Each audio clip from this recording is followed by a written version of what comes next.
నువ్వు రాష్ట్ర ప్రజలకు క్షమాపణ చెప్పాలి.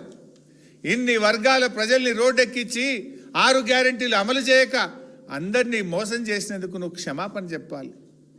రేవంత్ రెడ్డి బ్లాక్మెయిల్ రాజకీయాలు, ఉల్టా బ్లాక్మెయిల్ చేస్తాడు. ఎవరైనా న్యాయం అడిగితే, రావాల్సిన డబ్బులు అడిగితే వాళ్ళని బ్లాక్మెయిల్ చేస్తాడు. ఈ first time in the history of the state. బాధ ఉంటే పిలిచి మాట్లాడతారు, సమస్యను పరిష్కరిస్తారు. ఇవాళ కాకపోతే రేపిస్తామంటారు. కానీ రేవంత్ రెడ్డిది అంతా ఉల్టా. ఇప్పుడు ఫీజు రియంబర్స్మెంట్ బకాయిల కోసం ఇవాళ వాళ్ళు కాలేజీలు బంద్ చేస్తామనే పరిస్థితి ఎప్పుడైనా విన్నామా చరిత్రలో? బంద్ చేసిండ్రు కాలేజీలు. పిల్లలు ఇళ్ళకే పరిమితం అయిపోయినరు. ఒకసారి అడిగినరు, 2 సార్లు అడిగినరు, 3 సార్లు అడిగి చివరికి ఫీజు రియంబర్స్మెంట్ కోసం కాలేజీలు మూతపడ్డాయి. మూతపడితే రేవంత్ రెడ్డి బ్లాక్మెయిల్ ఏంటంటే పోలీసు వాళ్ళని కాలేజీలకు దోలుతాడు, విజిలెన్స్ వాళ్ళని కాలేజీలకు దోడి కాలేజీ యాజమాన్యాల మీద కేసులు పెట్టాడు. అరే ఆరోగ్యశ్రీ బకాయిలు ఇవ్వండి అని ఆసుపత్రుల్లో దరఖాస్తు పెట్టి దండం పెట్టి మొరబెట్టుకున్నా నువ్వు కనికరించలేదు. ఇక మేము బంద్ చేస్తాం ఆరోగ్యశ్రీ సేవలంటే ఆసుపత్రుల మీద పోలీసుల దాడులు, విజిలెన్స్ దాడులు, వైద్య ఆరోగ్య శాఖతో దాడులు చేపిస్తాడు. కాంట్రాక్టర్లు ఎవడన్నా చిన్న కాంట్రాక్టర్లు మా బిల్లులు ఇవ్వమని ధర్నా చేస్తే వాళ్ళ చేసిన పనుల మీద విజిలెన్స్ ఎంక్వైరీలు పెట్టిస్తాడు. ఉద్యోగ సంఘ నాయకులు అరే మా డిఏ ఏది, మా పిఆర్సీ ఏది, మా పెన్షన్ బెనిఫిట్ లేదంటే వాళ్ళ మీద ఏసీబీ దాడులు చేపిస్తాడు. అంటే హక్కులు అడిగితే చివరికి ఆ పోలీసులు, ఏపీఎస్పీ బెటాలియన్ పోలీసులు, ఈయన రేవంత్ రెడ్డే మాటిచ్చిండు ఏక్ పోలీసింగ్ విధానం తెస్తా అని.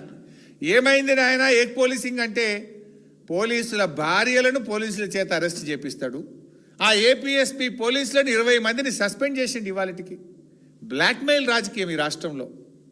ప్రేమ లేదు, ప్రజాపాలన కాదు, ఇది ప్రజా కంటక పాలన, బ్లాక్మెయిల్ పాలన ఇది. ప్రశ్నించిన వారిని పగబడుతున్నారు. అరే మా ఎమ్మెల్యేలు ప్రశ్నిస్తే ఇండ్ల మీద దాడులు, మా ఎమ్మెల్యేల మీద అక్రమ కేసులు, మా ఎమ్మెల్యేలకు ఎవరికైనా కాలేజీలు ఉంటే వాళ్ళ అనుమతులు ఆపేయడం, వాళ్ళ మీద దాడులు చేయడం, ఎంక్వైరీలు వేయడం, బ్లాక్మెయిల్ రాజకీయాలకు పాల్పడుతున్నాడు రేవంత్ రెడ్డి గారు. ఇది ప్రజాపాలన కాదు, ఇది బ్లాక్మెయిల్ పాలన. ఇది అసలు ఏ రంగమన్నా నువ్వు బాగు చేసినావా? కేసీఆర్ గారి పాలనలో రైతు రాజుగా బతికాడు.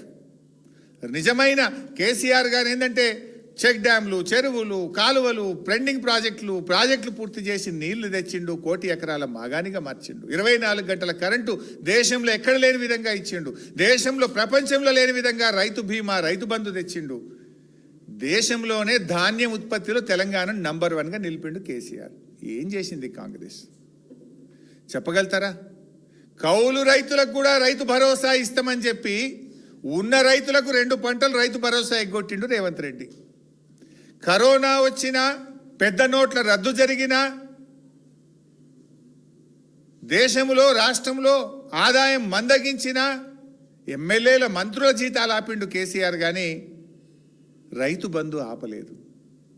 నీకు అన్నీ బాగున్నా 2 పంటలకు రైతు బంధు ఇచ్చినావు, 2 పంటలకు రైతు బంధు ఎగ్గొట్టినావు. కౌలు రైతుకి ఇస్తా అన్నావు, 3 పంటలకు ఇస్తా అన్నావు.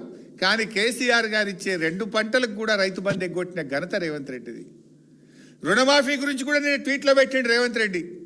పోదామా రేవంత్ రెడ్డి? నీ ఊరికి పోదామా? నీ కొడంగల్కి పోదామా?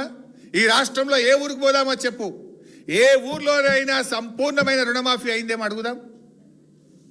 అయింది తక్కువ, రుణమాఫీ కాంది ఎక్కువ. సిగ్గు లేకుండా ఇంకేందో ట్వీట్ పెట్టిండు. అలా ట్వీట్లా రాసిండు నేను రుణమాఫీ చేసిన రైతుల ఇది రుణ విముక్తి చేసిందట. ఏం చేసినావు నువ్వు?